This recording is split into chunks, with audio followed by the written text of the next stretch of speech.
how it wears. Why do my under eyes feel like the moisture is sucked out of my face?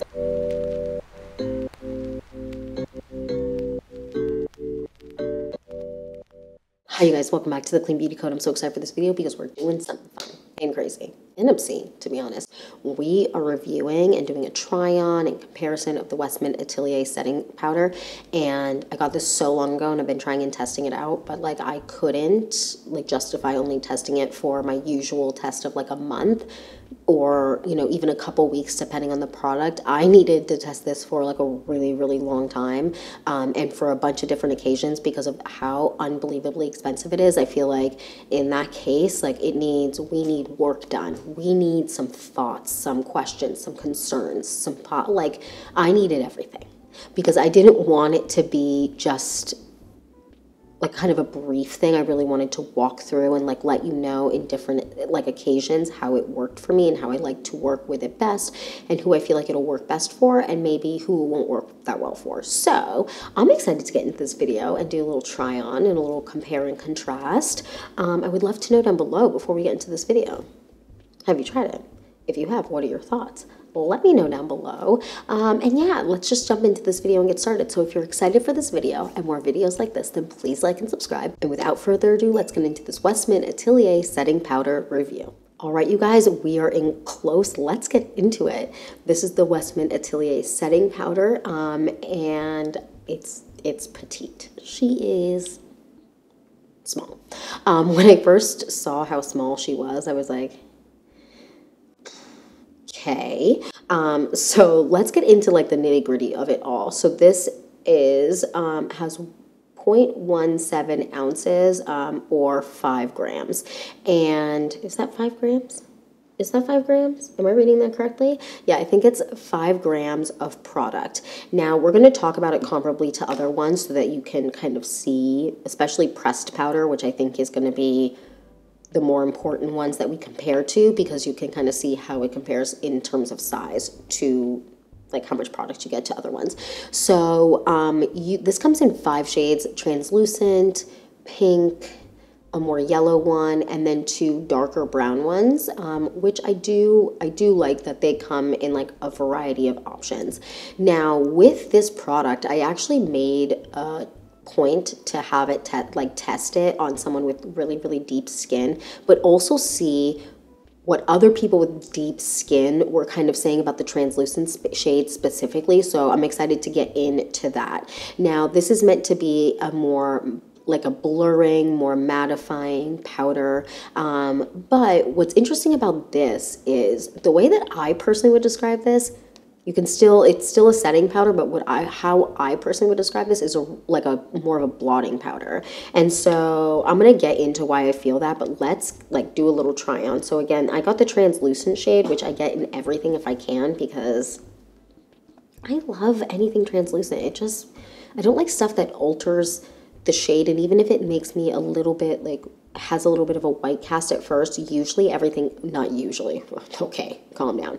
A lot of the time, I've found recently that they just kind of settle into the skin with the more recent translucent, not old ones that like made you the like flashback on the red carpet, sweetie. So I'm going to do a little bit of powder here. And this is meant to be a blurring powder, and you let me know, especially like where I'm going to kind of put it specifically here and here. You let me know what you think about the kind of blurring abilities before I get into my thoughts. Okay, so that is it kind of set, and I didn't set the cheeks or anything like that because I normally leave those dewy, but I also wanted you to see the comparison to like the dewiness where you kind of have the powder placed here, but then you also have, you know, dewiness here because this was all here very dewy. Now the reason that I say that this is more of a blotting powder in my mind is because this is a really nice product to have in your bag, and even if you have like one of those little powder puffs that you can get on Amazon or wherever and kind of dip in and like set your face, it really is the type of product that doesn't like add a lot of, it just kind of sets it and kind of just like blots it down without adding a lot of product. I don't know how to explain it. It like completely melts and disappears. Now what I want to do is I want to take a little bit of a foundation like of some type. So this is the Westman Atelier. These are the complexion drops. I'm going to do a drop on the back of my hand. I'm going to spread it out so you can kind of see what it looks like from a dew perspective. I'm going to let that settle in for a few, just so that it's not like fresh. And then I'm going to do the setting powder side by side, one side with setting powder, one without, so you can really see what it does. And you can let me know if you feel like it does a really good job at blurring and all of that. All right, you guys, let's get into it. So again, I put the Westman Atelier complexion drops, just one drop on the back of my hand in the shade X, if anyone is wondering. I'm going to take the Westman Atelier powder, and I'm going to take a little bit on this brush, and I'm going to set here. So if you can see, I'm going to pack it kind of on the area so you can see. Okay, now you can see, do you see the difference of this side and this side? So this side doesn't have the setting powder, this side has the setting powder. What do you think? It isn't an unbelievably mattifying powder where you feel like the life has been sucked out of your skin. This definitely gives a little bit more of a matte to natural finish, definitely depending on your skin type. For me, I feel like the finish is definitely more of a natural finish, but I do really enjoy that. So let's kind of get into the product. Again, I got the shade Translucent. What I will say is I do find this component kind of a little bit annoying to open, so that's just something to know. I don't know what it is. I just feel like it always slips out of my freaking hands when I'm trying to open the clasp. It does have a mirror, which is nice. I do feel like it does a really good job at kind of when I'm wearing my dewy stuff, which I do all the time.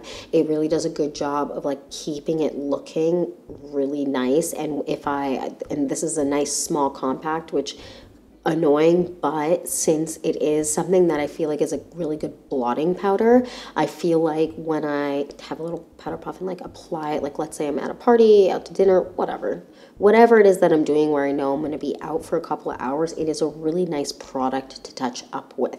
Now let's talk about this specific shade on darker complexions.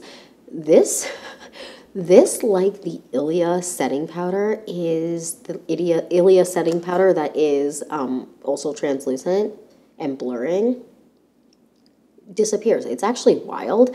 I tried it in person on someone with really dark skin, but then I also like went out of my way to find people who had darker, like really deep dark skin, who have used this and watched what they were kind of saying in terms of how it was on their complexion. Disappeared. It was actually wild. It truly disappears on the skin. Now, that's incredible. And so they have a bunch of shades. I'll put them on the screen. So again, they have a translucent, a pinky shade, which if you love to put a ton of blush on, having a little bit of a pink shade under the eyes, a lot of people like. I personally don't prefer that. I just like to go with a translucent shade under my eyes. But I know a lot of people do love that. So they do have that. They have like a yellow shade, a brown, and two like more brown tones. Now, let's get into the full review. Again, I do like this as a setting powder. And I also really like this as a blotting powder, especially throughout the day if it's like a long day and sometimes you're just like a greasy mess, especially oily to combo skin. I have combo skin right here. Sweetie. Sometimes it's just looking a little whack attack, and this is great for kind of touching up. But the great thing about this is it melts into the skin and truly disappears. So when you get up close to a mirror, okay, let me get a humbling mirror. This does have a nice humbling mirror, this product, this LYS Beauty powder. When I get close, it doesn't look like I put powder on, and I feel like that is what makes it such a good blotting powder specifically. I like to wear it, like I like to apply it when I freshly apply makeup. I also have tried it without makeup, and I just really like the way that it makes my skin look. I also like it when I'm kind of throughout the day, like just need touch-ups. It's really nice when you get close to the mirror, even under your eyes. Anyone that knows me knows absolutely am I not putting powder under my eyes if I can avoid it. However, I can put this under my eyes and I don't feel tight, uncomfortable. It just kind of melts into the skin. Like you saw how I put it under my eyes here. It just melts into the skin, which I love, but it still gives my skin life and I don't look flat. And I know there's a lot of people who like super matte powders. This most likely won't be for you because I feel like it's matte natural. natural. Did I do something there? I didn't do something there. But this is really, really nice. It gives you a beautiful mattified natural look to the face where you don't feel really, really flat and you don't feel like your face is kind of just meh. Sometimes really mattifying stuff makes me uncomfortable. And the good thing about that, uncomfortable looks wise, but also how it wears. Why do my under eyes feel like the moisture is sucked out of my face? This doesn't have that. And the way that it kind of smooths over dark marks, like I have a dark mark and I have a couple breakouts here, and it kind of just smooths over them without clinging to the dryness, because this is super, super dry. And let me put a little bit on top of that. Why not, while we're here? And you just kind of, it's just so good. I mean, look at that. It's just so good. I mean, look at, I just love this. It is just so good. Beautiful powder. Now, let's kind of get into if I feel like it's worth it, because I feel like we should kind of talk about that really quick. $75 is unbelievably expensive for a powder. And so I think it's going to be worth it for some people and really, really, really, really, really, really not worth it for others. I personally actually really enjoy it, and I like having it in my collection because this is definitely a very unique powder because it is very finely milled. It kind of disappears and doesn't look like there's powder on the face. It doesn't make my under eyes feel dry. It just kind of keeps everything in place, makes my makeup last longer, but makes my skin look really, really healthy and natural, which I love. But again, sometimes when you're like putting powder on throughout the day, if it's a long day or just feeling like, oh wow, I put powder on this morning, but I need my T-zone or whatever, sometimes it just feels like, okay, there's too much makeup. And then when you look in the mirror at the end of the day, you're like, okay, hate that. This is not that product. This is a really, really unique formula, in my experience at least, when it comes to setting powders, especially ones that are more on the matte side, even though I would say, again, this is more of a matte natural. Now, again, $75. Bananas. But if you're feeling like you are looking for a powder that you need to be mattified, but you don't want it to be too matte, one where you struggle with mattifying under your eyes and you need something, you also need something that just kind of disappears. You're not really, you don't want a really finely milled, like creamy powder. This is really, really very nice. I really, really enjoy this. And in my personal opinion, for my collection, it is worth it. However, that doesn't mean that there aren't other powders out there that wouldn't do the same thing. It might just take a little bit of trial and error to find ones that kind of have this formula. However, it is very nice, hydrating feeling. Not hydrating feeling, but it's not like dry feeling. I don't know how to explain it. It is beautiful. If you have the opportunity to go to Sephora or even Credo Beauty in store and try it out, definitely do, because I do think that will make all the difference in your opinion on how it is. So now let's move on to it comparably to other powders. So I have a few loose powders here. So I have the Ilia setting powder in translucent. I have the Range Beauty setting powder in translucent medium. I have the Amicole translucent setting powder, which you know is a life. And I have the Honest Beauty setting powder. Now, I feel like it's kind of hard to compare a loose setting powder to a packed in a pan one, but since I love specifically the Amicole the most, I felt like it was important to mention. These ones are definitely... The Ilia one is definitely the most mattifying out of all of these. The Range Beauty one and, oh, actually, no, the Honest Beauty one is pretty mattifying too. The Amicole and the Range Beauty ones tend to be a little bit more of a soft matte and they don't cling to dry patches. I do find sometimes the Honest Beauty one clings to dry patches. And I feel like the Ilia one, depending on the dry patch and how dry your skin is and dehydrated, it can kind of cling at times. Not always. So these are really great setting powders. These are more soft mattes, which I would kind of describe the WESTMAN Atelier the same, kind of a matte natural. So it's not a natural, not a complete drying, flat looking matte. It's a very natural looking matte, which is really, really nice. So let's move on to two packed in a pan setting powders. So the first one is the LYS Beauty setting powder, which she is matte. She is matte, you guys, in a good way. Like if you want a really, really mattifying powder, this one is great. This is their translucent shade. This is a little bit more of a like white yellowy tone, light yellow even, but not truly yellow, more cream. That's the color I want to go with. It's a very nice powder. Now, I would say that the Westman Atelier is definitely more finely milled and a little less matte, but still has mattifying qualities. But I would say, again, it's more of a soft matte, whereas this one is more of a matte, but not quite all the way on the end on the matte scale where it's just like, are you okay? This is kind of like a good in-between of a soft matte and a true, really aggressive matte. The Westman Atelier one does disappear into the skin a little bit more, whereas I feel like the LYS Beauty one, when I apply it, if I get really, really close to the mirror, I can definitely, I can definitely see it. And it kind of has to wait for my oils to kind of let it melt in, or I have to set my face with a setting spray to avoid it feeling too powdery, if that makes sense. Whereas I don't have to do that with the Westman Atelier. I don't have to set my face with a setting spray to make it feel like it's all melted in, because sometimes powders are just too powdery. Now, let's talk about the Kosas setting powder. So this is the Cloudset setting powder in the shade Cushiony.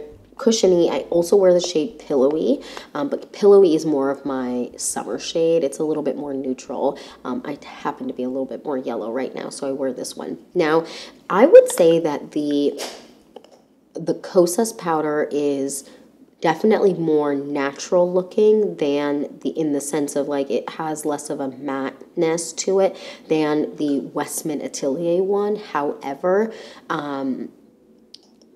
this one, throughout the day, my face will look, not however, my face will look more dewy by the end of the day with this powder than it will with the Westman Atelier. This one is not one that I would want to throw in my bag and like touch up with, whereas I do want to touch up with the Westman Atelier. I don't love to use a colored or tinted powder once I'm kind of done with my makeup. I just want it to be truly translucent. They both melt into the skin though and disappear. I love, and they both have like a nice blur to them where when you apply it, it's kind of like, whoa, that kind of just blurred out the tomfoolery happening on my face, quite frankly.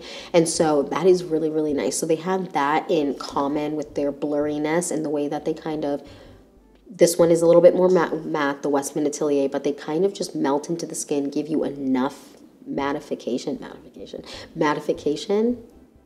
we're just gonna go with it, mattification, but keep your makeup in place, keep it on hold. But then throughout the day, you can get, with the Westman Atelier, if you don't reapply, you can definitely get a touch, not a lot, but you can get a touch of dewiness with it, which I do enjoy. I don't want to be like a matte mess all day, and if I want to reapply it, I can. And I can reapply it multiple times throughout the day, which I have done. I did a whole day where I started my makeup at like 8 and I was running around all day and I touched up throughout the day. And then I had dinner plans and it was like a whole day where I basically wasn't home. And I reapplied this multiple times throughout the day because I really wanted to see how it was wearing, and it wore really, really, really nicely, and I didn't feel like I was wearing too much makeup, which is nice. And I do feel like with the Kosas one, if I had a shade that I felt comfortable, like a true translucent shade, I would be also comfortable reapplying this throughout the day. It's just like, I prefer something truly translucent when I do that. But I really enjoy both of these. Now, I know that I talked about product and how much product is in this, so I do want to talk about it comparably to the ones packed in the pan really quickly. So this has 17.17 ounces, or 5 grams. The Kosas one has 0.33 ounces, so it has more, or 9.5 grams. And the LYS Beauty one has 0.23 ounces, or 6.5 grams. So this definitely has the least amount of grams in it. So that also might be a factor, and if you feel like it's worth it. And yeah, that's it for this video. That is it for my Westman Atelier blurring setting powder review. I would love to know your thoughts down below. Let me know if you've tried it. If you have, what are your thoughts if you haven't? I respect it. It's very expensive. $75 is unhinged. And yeah, that's it for this video. Thank you so much for watching. Please don't forget to like and subscribe, and I'll see you in the next one. Bye, guys.